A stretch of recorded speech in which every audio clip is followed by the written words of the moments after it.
नमस्कार दोस्तों, आप सभी का सिविल सर्विसेज डीम पर बहुत बहुत स्वागत है। इस वीडियो में हम लोग देखेंगे UPSC civil services mains exam 2023 का निबंध का पेपर।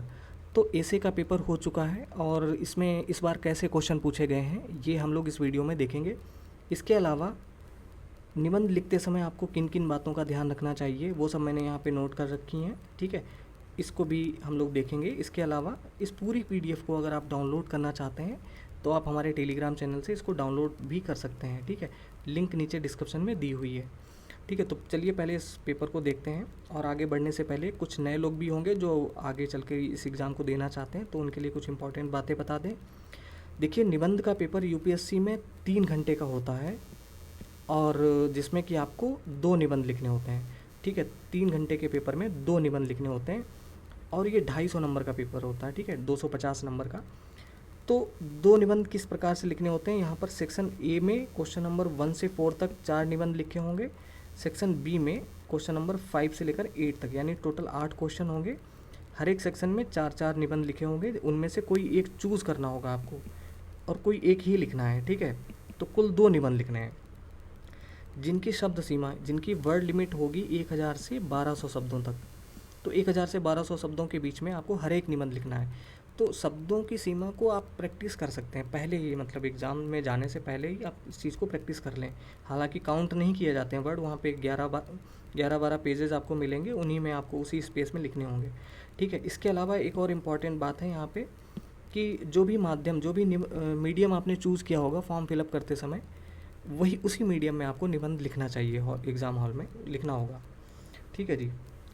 तो यहाँ पे जैसा कि बताया गया है, निम्नलिखित खंड ए और बी प्रत्येक में एक विषय चुनकर 2 निबंध लिखिए, ठीक है, जो प्रत्येक लगभग 1000 से 1200 शब्दों का होगा, ठीक है।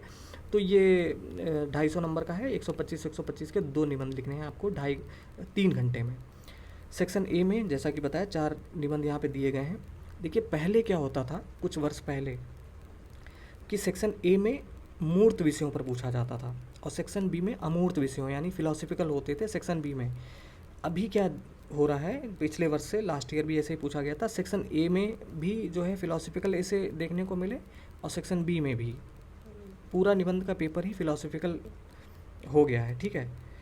तो थोड़ा सा टफ हो रहा है देख। हालांकि इस बार क्वेश्चन पेपर उतना टफ नहीं है जितना कि लास्ट ईयर था। लास्ट ईयर इससे भी ज़्यादा टफ पेपर था निबंध का। तो सेक्शन ए में पूछा गया है, जैसे पहला निबंध है यहाँ पे, चिंतन एक तरह का खेल है, यह तब तक प्रारंभ नहीं होता जब तक एक विरोधी पक्ष ना हो, ठीक है। तो इसके अलग अलग एंगल, अलग अलग पर्सपेक्टिव, ठीक है।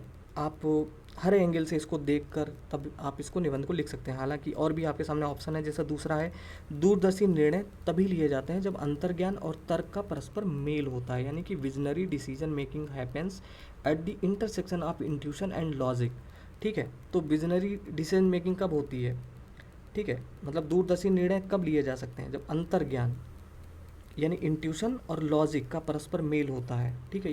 ये निबंध लिखा जा सकता है, लिखने लायक है, ठीक है, ये लिख सकते हो आप।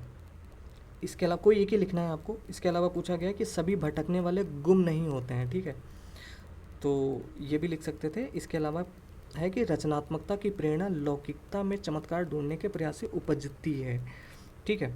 तो ये 4 निबंध लिखे गए, जैसे ये वाला लिखा जा सकता था यहाँ पे, और इनमें से कोई एक लिखना है। इसके अलावा सेक्शन बी में भी आपको यहाँ पे 4 दिए गए हैं जिनमें से कोई एक लिखना है, ठीक है। तो ये पहला है, 5वां है, लड़कियाँ बंदिशों के तथा लड़के अपेक्षा के बोझ के तले दबे हुए होते हैं, दोनों ही समान रूप से हानिकारक व्यवस्थाएं हैं। तो जैसा कि देखा होगा, जो सामाजिक एक व्यवस्था है, व्यवस्था नहीं, हानिकारक व्यवस्थाएं हैं।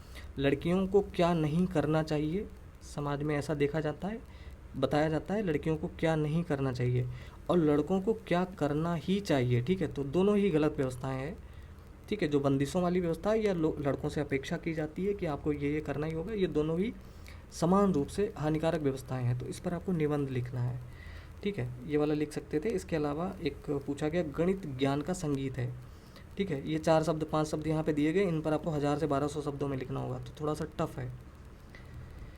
इसके अलावा पूछा गया है, जिस समाज में अधिक न्याय होता है उस समाज को दान की कम आवश्यकता होती है। तो सोशल जस्टिस के बारे में आप यहाँ पे जिक्र कर सकते हो, आर्थिक न्याय, सामाजिक न्याय, ठीक है, जो भी है, अगर अच्छी तरीके से अंतिम व्यक्ति तक न्याय पहुँचे तो समाज में दान की आवश्यकता कम पड़ती है। ठीक है, तो इस पर ये लिखा जा सकता था, या मतलब इसको लिख सकते थे, या फिर कोई एक ही लिखना है आपको। या फिर पूछा गया है, शिक्षा वह है जो विद्यालय में सीखी गई बातों को भूल जाने के बाद भी शेष रह जाती है। ठीक है, यानी किताबी ज्ञान के अलावा जो व्यावहारिक ज्ञान है जो आप सीख आते हैं, ठीक है, वही शिक्षा है, वही एजुकेशन है। ठीक है, तो इस पर भी लिखा जा सकता था। तो ये तो आप आराम से डाउनलोड करके पढ़ लीजिएगा। ठीक है, कैसा पेपर आया ये हम लोग देख लिया है हम लोगों ने। अब ये है कि किन किन बातों को आपको ध्यान में रखना चाहिए। Understand the exam pattern. सबसे पहले तो आपको पैटर्न के बारे में पता होना चाहिए। यहाँ पे देखिए 2 निबंध पूछे जाते हैं।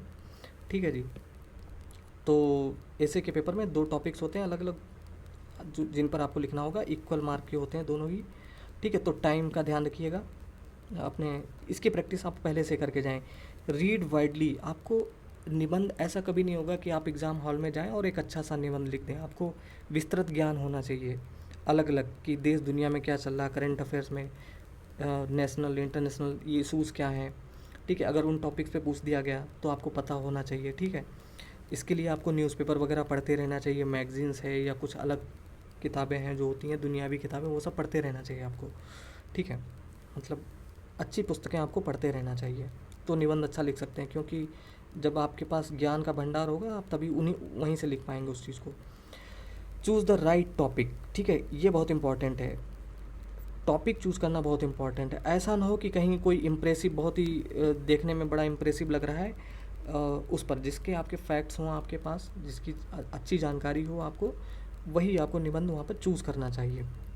इसके अलावा प्लान योर एसे।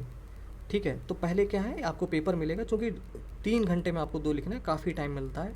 तो लास्ट में जो रफ पेज होता है उस पर आप उसको फ्रेम कर सकते हो। ठीक है, कि हमको क्या क्या पॉइंट लिखने हैं, और फिर आराम से आप उसको लिखेंगे। ठीक है, थोड़ा टाइम आपको स्पेंड करना चाहिए आउटलाइन करने के लिए, स्ट्रक्चर बनाने के लिए, कि हम ऐसे लिखेंगे उसको। ठीक है, और आपको क्लियर इंट्रोडक्शन लिखना चाहिए, बॉडी, पैराग्राफ्स, कंक्लूज़न, सब आपको व्यवस्थित ढंग से लिखने चाहिए। ठीक है, जो इंट्रोडक्शन है वो बहुत ही अच्छा लिखना चाहिए, क्योंकि जो कॉपी चेक करने वाला होगा उसकी वो सबसे पहले आपका इंट्रोडक्शन पढ़ेगा। ठीक है, तो इंट्रोडक्शन थोड़ा प्रभावी होना चाहिए उसका। ठीक है, अच्छा सा। और स्ट्रक्चर्ड बॉडी, पैराग्राफ्स। ठीक है, पैराग्राफ्स में ही निबंध लिखना चाहिए आपको। यूपीएससी के जैसे नहीं पॉइंट्स में नहीं लिख सकते, आपको पैराग्राफ्स में ही लिखना चाहिए। ठीक है, और बहुत लंबे पैराग्राफ्स भी ना हो और छोटे छोटे पैराग्राफ्स भी ना हो। इसके लिए आप एक काम कर सकते हैं कि जो टॉपर्स हैं पिछले वर्षों के, उनकी कॉपी, आप निबंध की कॉपी जो उन्होंने मेंस आंसर राइटिंग के लिए लिखी होगी, कुछ वेबसाइट्स हैं जिन पे आपको मिल जाएंगी। ठीक है, गूगल करेंगे तो आपको मिल जाएंगी, तो वो आप देख सकते हो कि कैसे लिखी हैं। जिनको निबंध में अच्छे नंबर मिले हैं उनकी कॉपी आप देख लीजिएगा। ठीक है, प्रोवाइड एग्जाम्पल्स। एग्जाम्पल वगैरह आप दे सकते हैं, कोट्स वगैरह दे सकते हैं, लिख सकते हैं ऐसे में। ठीक है, इसको डाउनलोड करके अच्छे से पढ़ लीजिएगा, मैं बस आपको बता दे रहा हूँ। बैलेंस्ड व्यू होना चाहिए। ठीक है, हर एंगल से, अगर निबंध किसी टॉपिक पर पूछा गया है तो आपको उसके हर एंगल से आपको सोच के तब निबंध लिखना चाहिए। बैलेंस्ड व्यू होना चाहिए आपको। ठीक है, इसके अलावा लैंग्वेज एंड क्लैरिटी। लैंग्वेज, जो भाषा है, भाषा पर आपकी पकड़ अच्छी होनी चाहिए। ठीक है, कंसाइज मैनर में आपको क्लियर एंड कंसाइज मैनर में लिखना चाहिए। ऐसा निबंध लिखना चाहिए, कहा जाता है कि एक बच्चा भी समझ सके, या कोई बूढ़ा व्यक्ति जिसको नहीं समझ है, मतलब जो जिसने निबंध कभी नहीं पढ़ा, उसके भी समझ में आ जाए कि लिखा क्या है। बहुत जटिल शब्दों का प्रयोग नहीं करना चाहिए। ठीक है, इसके अलावा कंक्लूज़न। कंक्लूज़न भी प्रभावी होना चाहिए, जैसे इंट्रोडक्शन है और कंक्लूज़न दोनों ही प्रभावी होने चाहिए कि। ठीक है, इसके अलावा टाइम मैनेजमेंट का भी आपको ध्यान रखना है, कि क्योंकि आपको 2 निबंध लिखने हैं, तो ऐसा ना हो कि कहीं आपको एक निबंध पर ही आपने ज़्यादा समय दे दिया है, दूसरे के लिए उतना समय नहीं है। ठीक है, तो ये सब प्रैक्टिस आप पहले से करके जाएं यहाँ पे। ठीक है, मतलब प्रैक्टिस, और ये तो आप पहले से ही कर लीजिएगा। प्रैक्टिस क्या है, उसका फीडबैक वगैरह भी लेते रहिएगा। ठीक है, कि आप निबंध कैसा लिख रहे हैं उसका फीडबैक भी ले सकते हैं।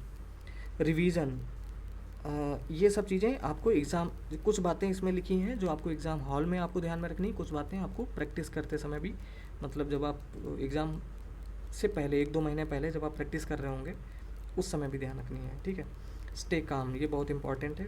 लास्ट पॉइंट, कि आपको बहुत ही शांत सतर्क रहना है बिल्कुल, और पैनिक नहीं करना है।